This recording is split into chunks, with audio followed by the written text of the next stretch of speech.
Hola amigos de nuevo, Valentín Núñez Rivero. Como les había prometido en el primer vídeo, que trataba el título, concretamente era Siempre un nuevo amanecer en la verdad. Esta es la segunda parte, igual haré otra más, o no sé, o un cuarto, dependiendo del tiempo y la circunstancia. Siempre un nuevo amanecer en la verdad, que se os quede bien grabado en vuestra mente. Crecer en la gracia y en el conocimiento de nuestro Señor Jesucristo. Segunda de Pedro 3:18. Dijimos en la primera parte de esta reflexión del tema, del desarrollo de la mente humana, que la vida del cristiano, sí, es una batalla que se presenta contra los poderes espirituales que son invisibles, pero que se manifiestan de manera material en las personas y en las circunstancias de la vida, pero que son enemigos del bien, de la justicia y de la santidad del único y verdadero Dios. Juan 17:3. Se los recuerdo para que no se nos olvide. Juan 17:3. Nuestra vida es un proceso de la mente, físico y espiritual, para alcanzar el conocimiento pleno de nuestro Señor, para estar capacitados para poder entrar en el reino de Dios, cuando Cristo se manifieste. Vuelvo a repetir que es un proceso de la mente, que es físico y que además es espiritual, en el interior del espíritu de nuestro ser, como seres humanos. Y el texto base que dije en el primer vídeo era Romanos 12:1 y 2, que trata de que tenemos que ejercitarnos nuestras vidas espirituales y cristianas en un servicio racional, mental y espiritual. Por eso dice el versículo 1.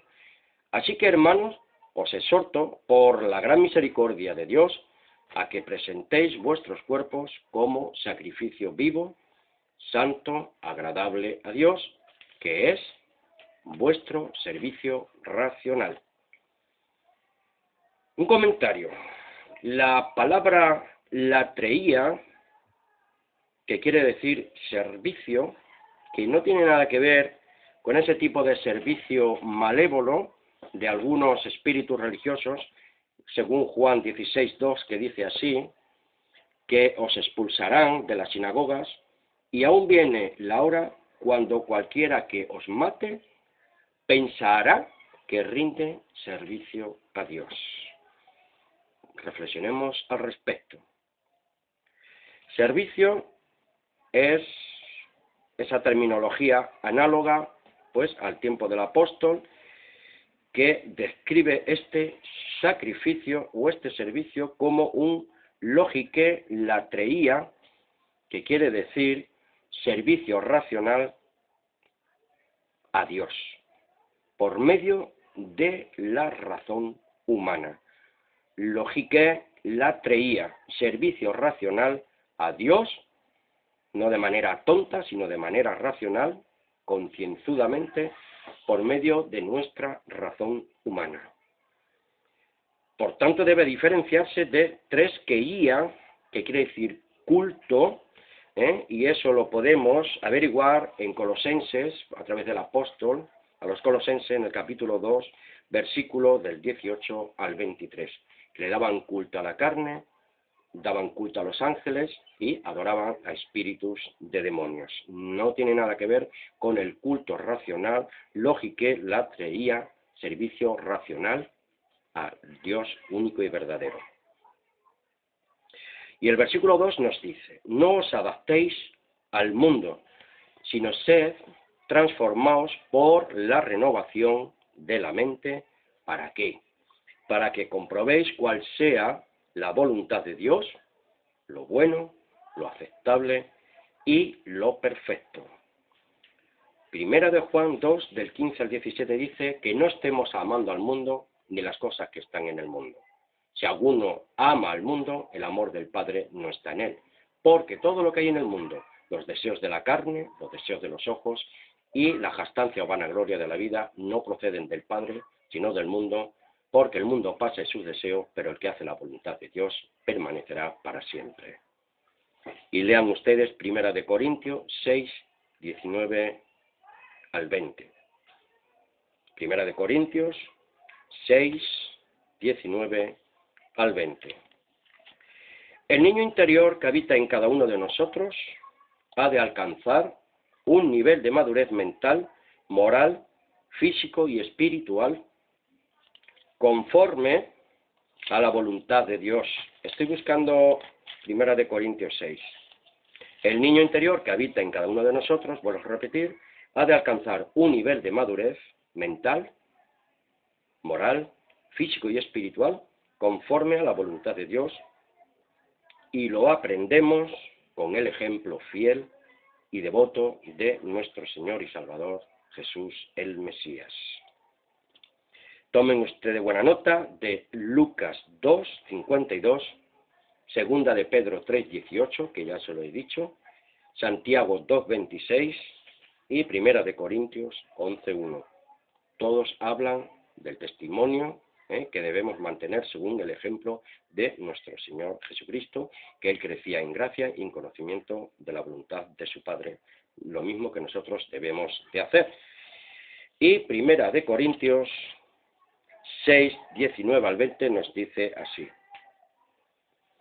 ¿O ignoráis que vuestro cuerpo es templo del Espíritu Santo, el cual está en vosotros, el cual tenéis de Dios, y que no sois vuestro?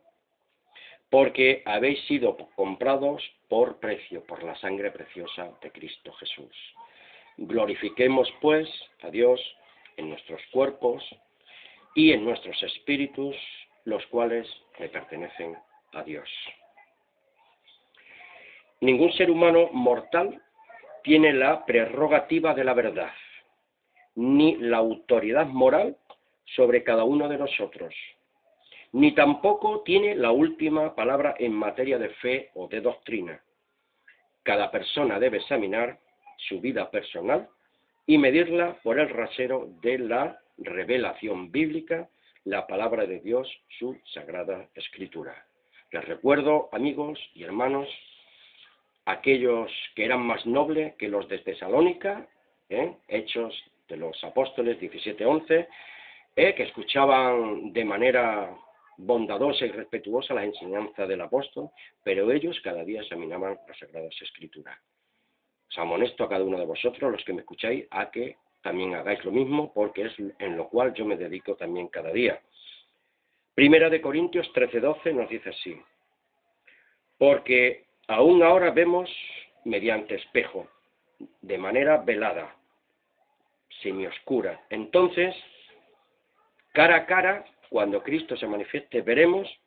Ahora conocemos en parte, pero entonces conoceremos plenamente, conforme fui conocido, conforme fuimos conocidos.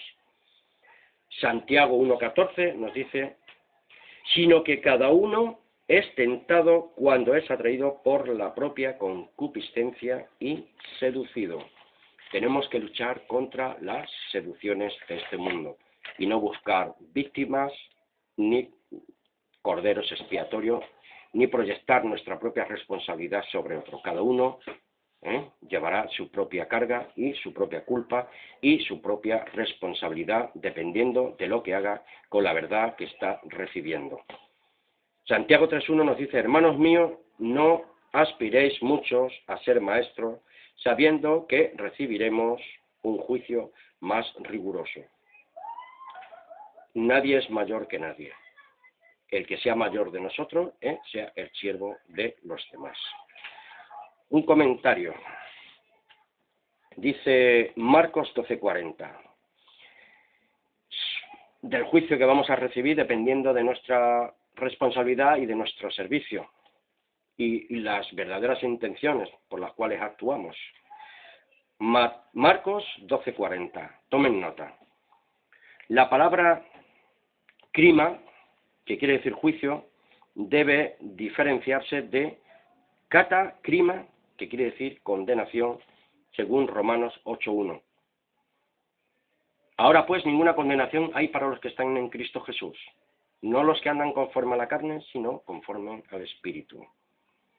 Limitando ambas palabras a su valor exegético y al contexto, esto es, si la acción se desarrolla durante el estado temporal en que transcurre el juicio o si al final del mismo,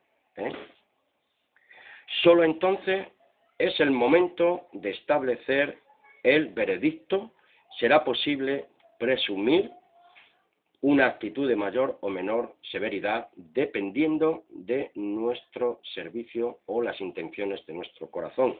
Espero haber dicho las cosas claras. Por parte del juez, que nuestro juez será Jesús Mesías, pues según los alegatos oídos. Romanos 2, 15 al 16, Romanos 3, 4. Tomen buena nota. De Lucas 12, 47, 48, Juan 9, 41, Romanos 2, del 1 al 16, vuelvo a repetir, que este concepto puede arrojar luz sobre Jacob 2.13, con Juan 3, 17, 18 y 19.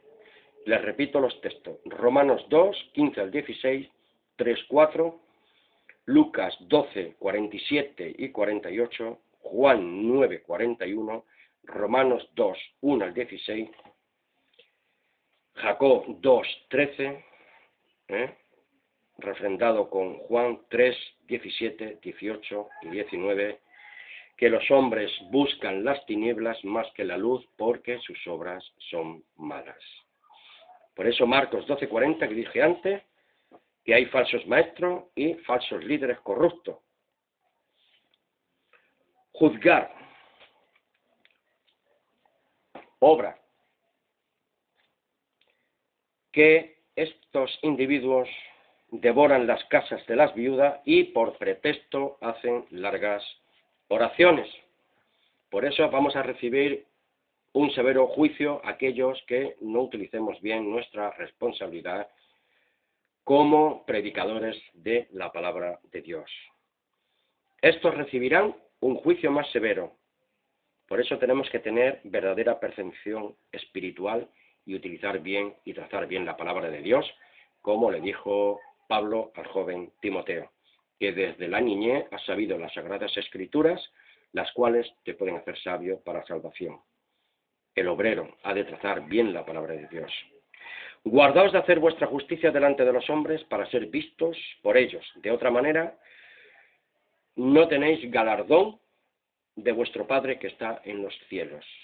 Eso está escrito en Mateo 6.1 y Mateo 5.20 nos dice así.